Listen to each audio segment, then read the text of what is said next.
Hi everyone, Bruno from RVing TV, and welcome back to the channel.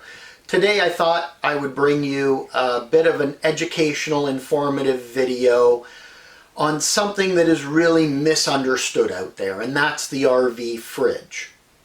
So today I thought we would do a couple of things to answer a bunch of questions that people have on fridges.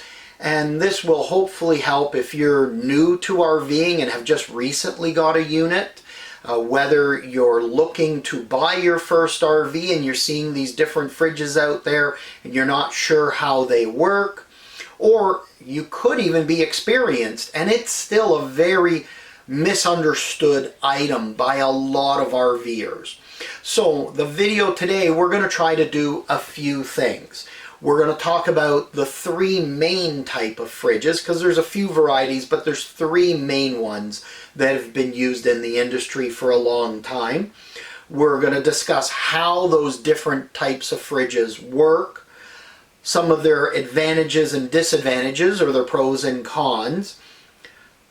Dry camping. How long are they good for? How long will they last if you're dry camping and you don't have power to be tied to? Or how long will they run on propane?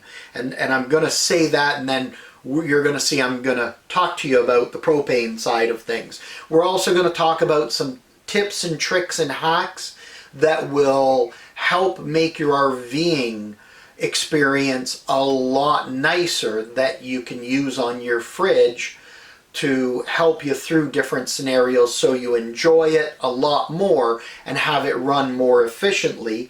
And then at the end of the video, which I hope you're going to stick around for, I'm going to give you the recommendation of the best fridge itself for RVing and what their usages are. And I think you'll find that super helpful at the end.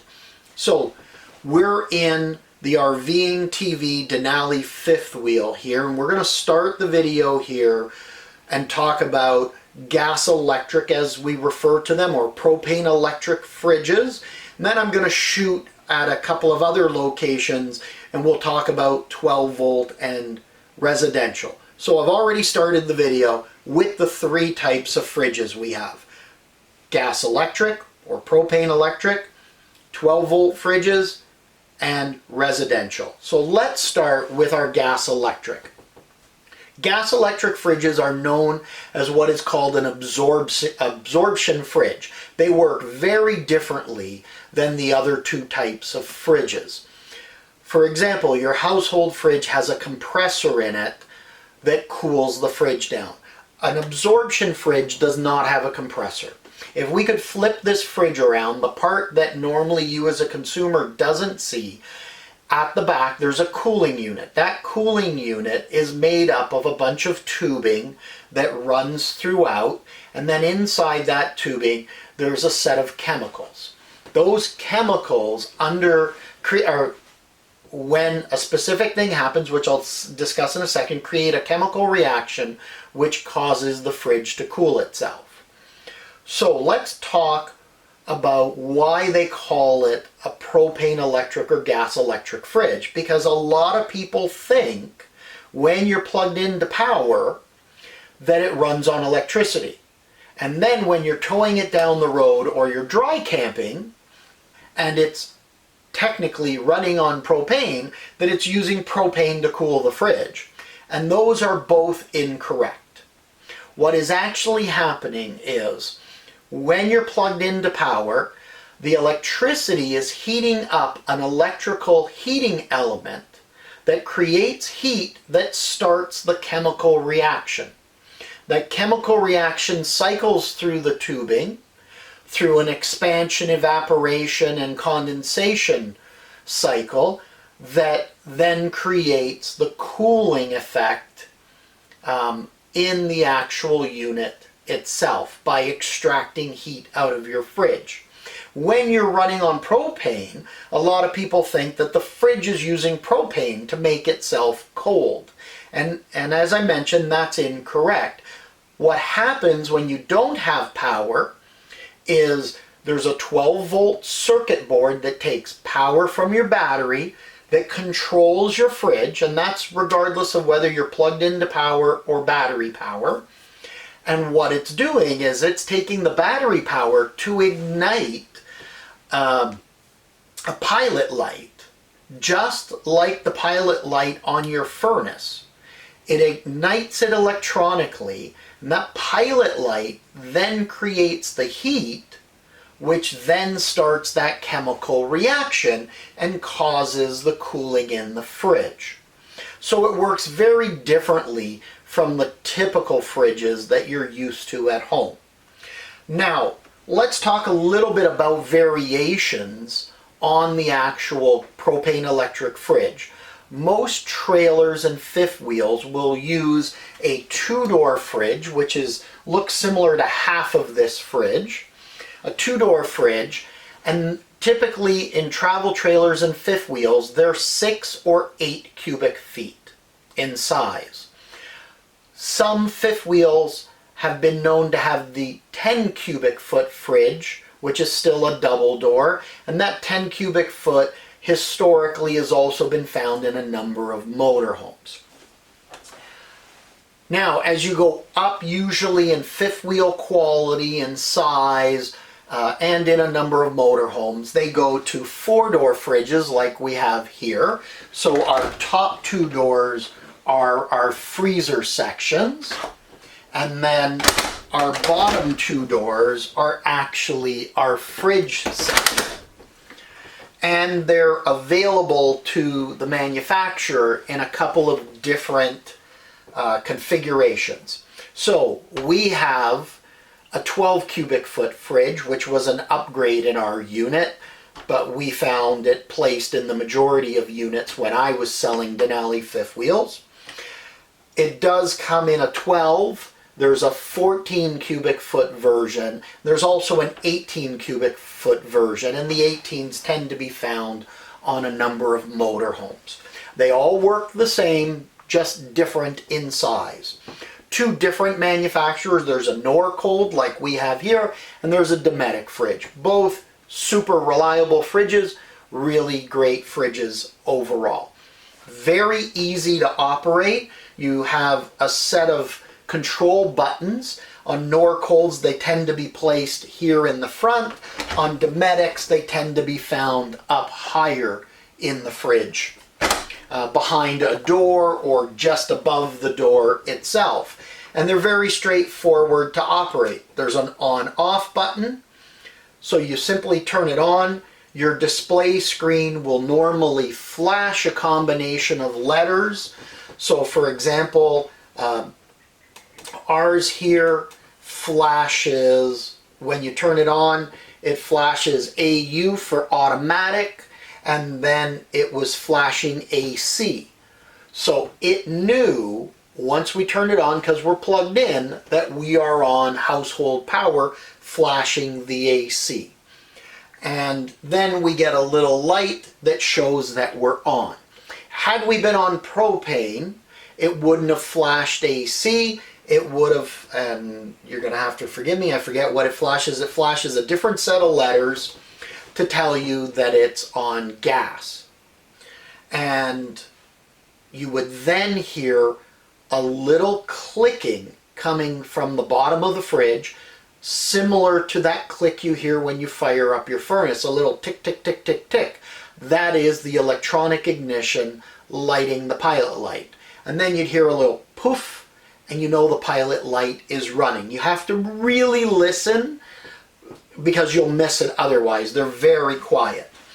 Our second button here is our mode button. What the mode button does, it allows you to switch from automatic over to AC only, or LP. Sorry, that was the other 2 letters that it'll flash as LP for liquid propane. So if you set it on LP or gas, some fridges will just say gas, that is telling the fridge only to run on propane. If you set it to automatic, which is your safest bet, that's a little tip that you want. My recommendation over the years to customers, and the way I operate my fridge, is to always have it on automatic.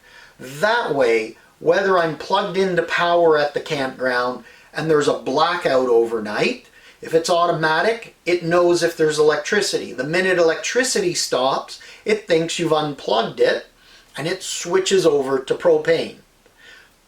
Power comes back from that blackout in the middle of the night, the fridge goes, oh, we have electricity again, let's switch back to electricity.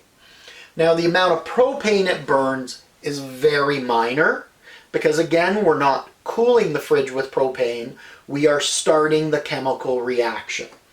Then our third button is our temperature, and there'll be a little variations between fridges.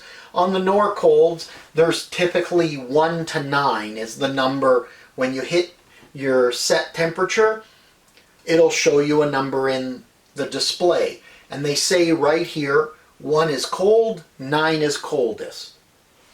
Typically on gas electric fridges, Norcold or Dometic, you will find you'll probably have your temperature set about 5 to 7 on a 1 to 9 scale. Now you will find if you start to overpack the fridge, you may need to raise that a little bit more to get more cooling.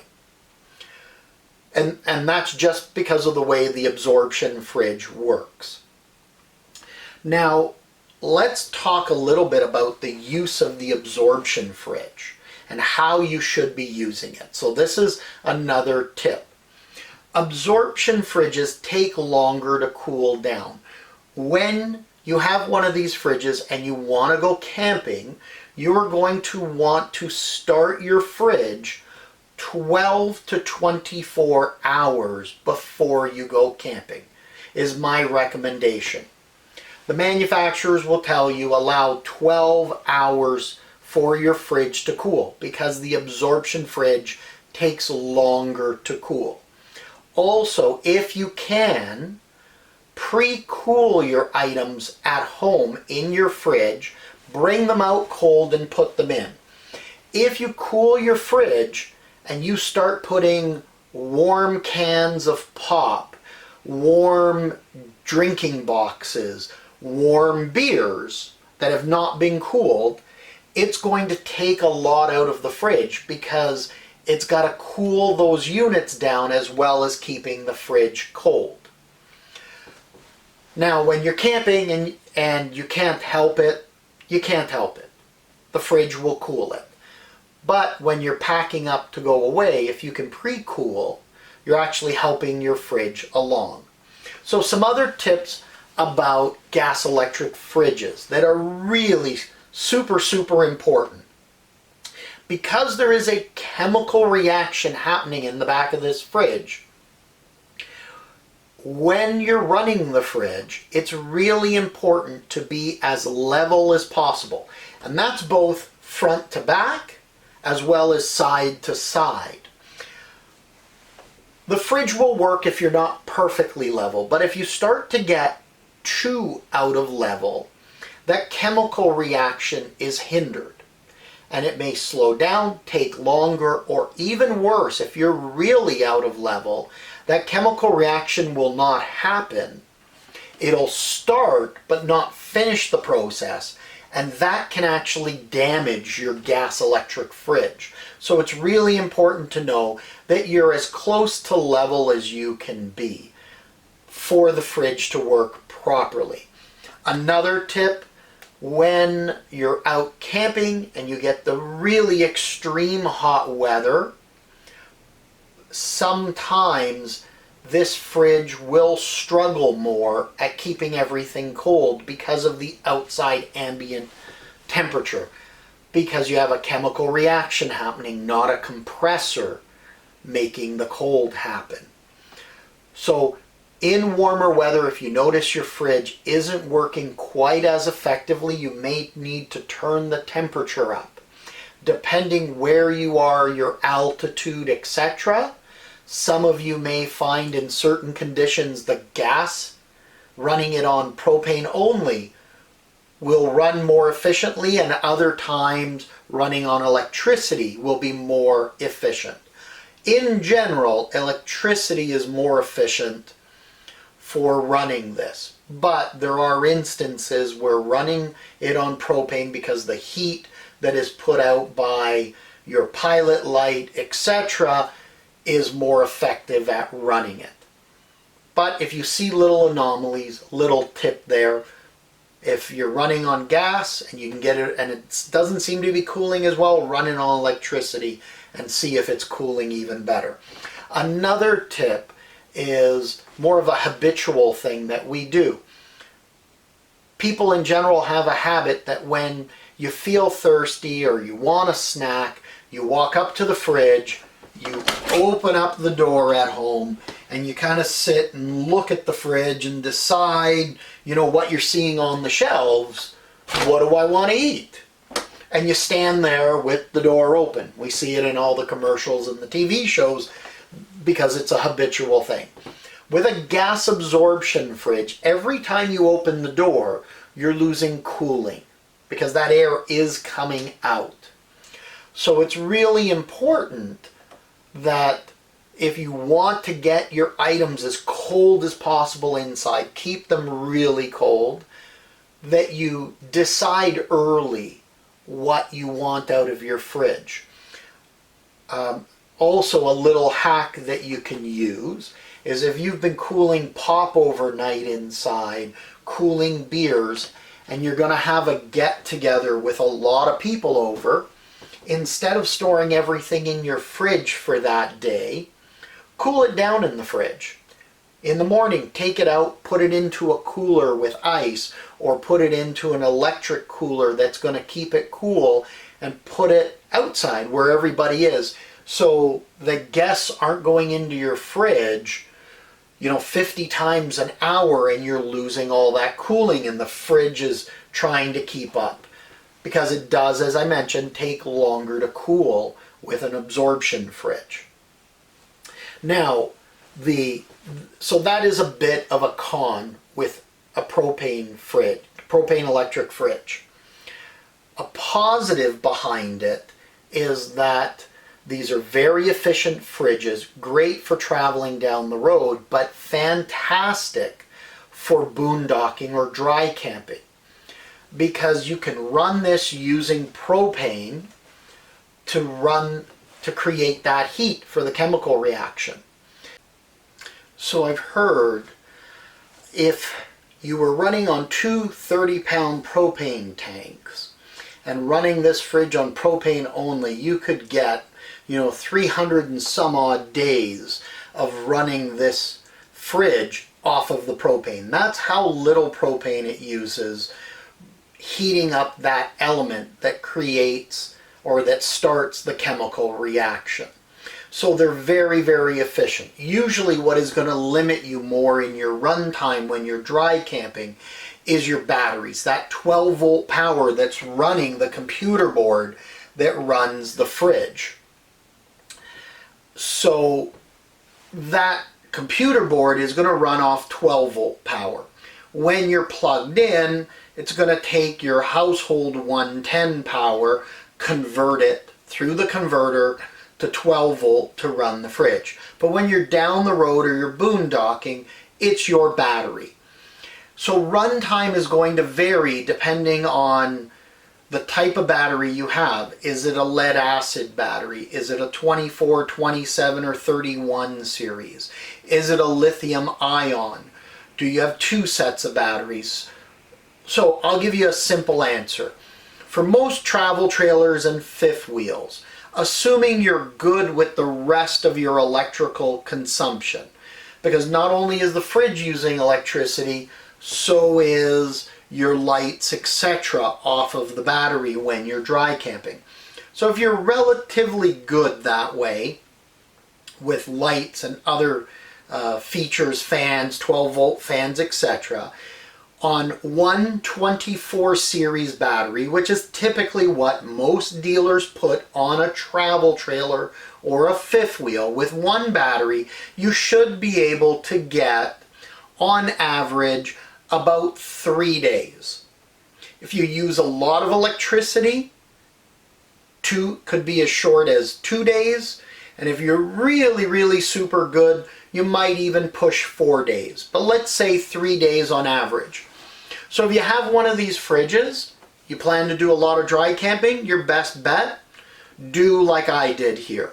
We run two 24 series batteries that are set up together so that I can extend out dry camping time, traveling on the road, that flexibility. Or go over to lithium ion batteries. They give you a lot more power right up until the edge of the battery drops off in usable power.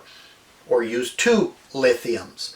The other things that you can do, if you have a generator to charge those batteries, that'll extend out the time. When you run your generator, if you're cooling your unit down on a hot boondocking day, well, it's charging your battery at the same time it's running your AC. So there's a variety of ways you can do that.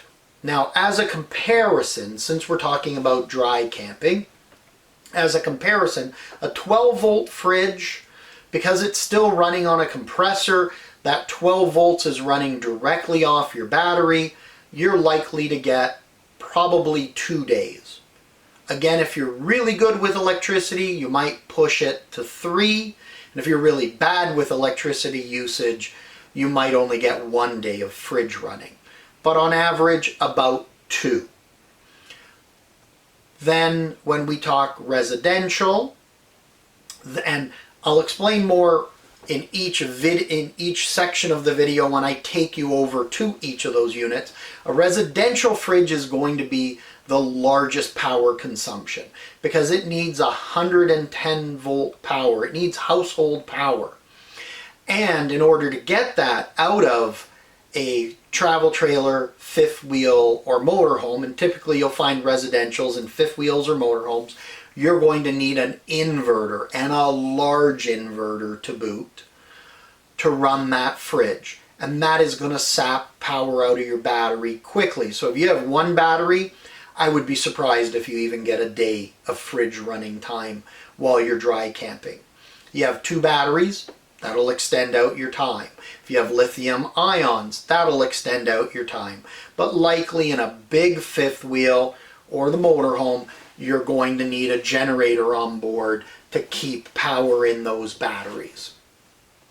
So that talks a bit about dry camping. The most efficient for dry camping is definitely the propane electric fridge. Now, a hack to help keep this cooler, because I'm going to pop this open. It's a little harder for you guys to see here because I just don't want to be flipping the camera around, but your fridge cools from up here and the cold air cools down. So depending on how you've packed the fridge, you do not want to overpack. So the tip and trick / hack for a gas electric fridge, and pretty much any fridge, is that you do not want to overpack it. You want to leave some space between the items on your shelves so that cold air can cycle around what you have in your fridge, keeping those items colder. That will help it be more efficient. The other thing that campers have been doing for ages, and I don't believe I have one here with us, but I do own one, is a small battery-powered fan. Can be purchased in most camping stores at the campground or your local dealer. They have little units, they're about that large, that are battery-powered, and they have a little fan in them, and what you do is you put them at the bottom of your fridge so that it cycles the air around the fridge, keeping everything colder. But again, making sure you use the hack of keeping spacing between your items and not overpacking your fridge.